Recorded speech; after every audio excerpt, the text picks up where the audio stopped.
দেখুন, আমরা যে আজকে হাওড়া বাজারের উপরে এমন একটা মেগা মিছিল বের করতে পারবো, আমরা মানে স্বপ্নে ভাবিনি। আজকে সেই সুযোগ আমাদেরকে করে দিয়েছেন জনগণই, কোনো নেতা নয়, জনগণই করে দিয়েছেন, জনগণই জনার্দন।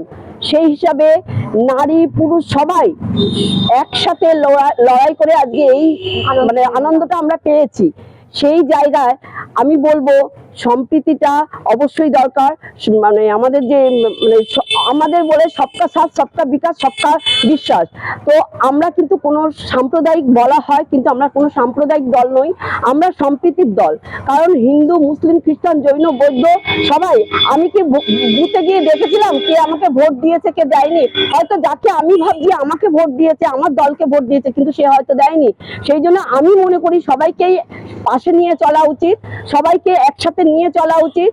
আর যখন আমাদের সুশাসন, আজকে দেখুন 21-এ যা হয়েছিল আপনারা সবাই জানেন, তারপরে আজকে এই যে 26-এ আমি নিজে কত আঘাত পেয়েছি, কিন্তু আমি কোনো আঘাতের প্রতিবাদ চাইনি, আমি প্রতিরোধ চেয়েছি, প্রতিবাদ চেয়েছি, কিন্তু আমি প্রতিশোধ নিতে চাইনি।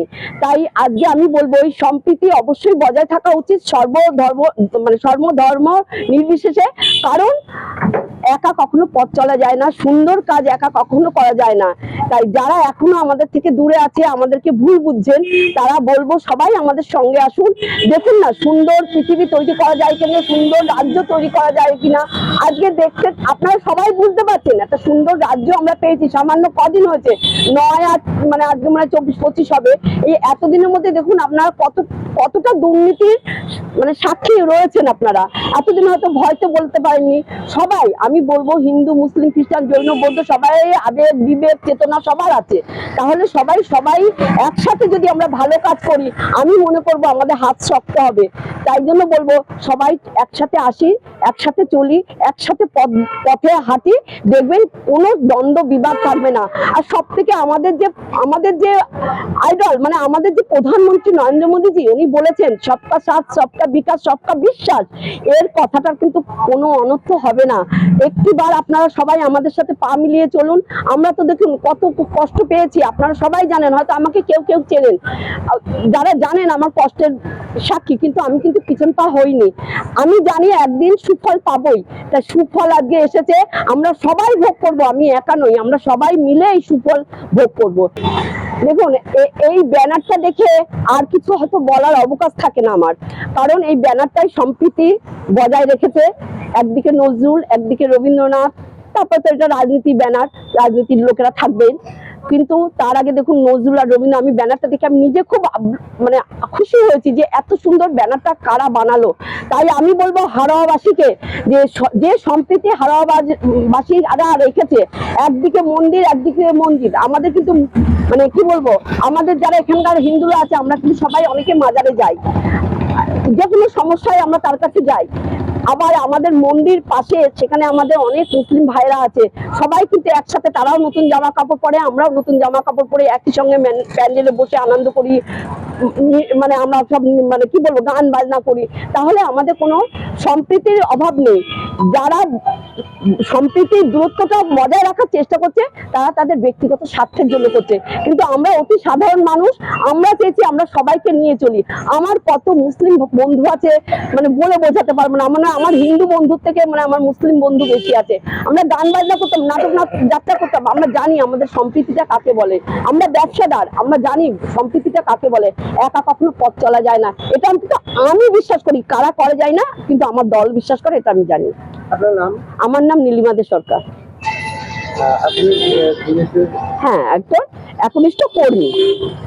সম্মানীয় দলের আমার জনতা পার্টিকে, আমার এই কর্মী এবং সিনিয়রদের, যে দীর্ঘ 15 বছর টিএমসি শাসন আমলে যা দুর্নীতি হয়েছে, মমতা ব্যানার্জি থেকে গ্রাম কমিটি পর্যন্ত, সে দুর্নীতি বলার শেষ নেই। বলতে গেলে এখন অধরে বলে যেতে হবে, ঘন্টা লেগে যাবে, সে দুর্নীতির কথা ফুরবে না। যেমন একটা মানুষ গ্রাম কমিটিকে যদি কোনো মানুষ একটা অভিযোগ লে যায়, কোনো বাড়ির সমস্যা হলো ভাই কোন ভাই কত টাকা দিতে পারবে গ্রাম কমিটির কাছে, সেটাই তার কাছে আগে বড় প্রমাণ দেখাতে। আচ্ছা, বিজয় মিছিল যে আমরা হিন্দু মুসলিম সবাই যে একেবারে একত্রিত হয়ে ভালোবাসা ভ্রাতৃত্ব বোধে আমরা সবাই মিলে মিশে আনন্দ করে একাকার হয়ে আমরা যে একটা বার্তা দিছি, তাতে যে টিএমসি কিংবা সিপিএম প্রত্যেকটা মুহূর্তে বলতে যায় যে ভারতবর্ষে জনতা পার্টি একটা জাতীয় মানে ধর্ম পার্টি, যে হিন্দুত্ব পার্টি এই বলে যে স্লোগান দেয়, তাতে আমরা এই বার্তাটাই দিতে চাইছি যে কোনো ধর্ম নিয়ে এরা আন্দোলন করে না। আমরা সবাই মিলেমিশে এই ভারতবর্ষের তথা পশ্চিমবাংলায় আমরা আগামী দিন মানে পথ চলতে চাই যেভাবে চলছি, এবং দেশকে আমাদের ভারতীয় নাগরিককে এগিয়ে নিয়ে যেতে চাই। এই আমাদের যে মিছিলটা হয়েছে, এতে কোনো আমাদের কোনো রকম দুর্নীতি, কোনো রকম গন্ডগোল, কোনো রকম সমস্যার কোনো নেই। যদি এই মিছিলটা কোনো যদি টিএমসির হতো, কত হইয়াল্য গন্ডগোল, কত রকম বিশৃঙ্খলা, কত রকম উত্তেজনাপূর্ণ কথাবার্তা টিএমসির নেতৃত্ব দিত, কিন্তু সেই হিসেবে এতে কোনো সমস্যাই নেই।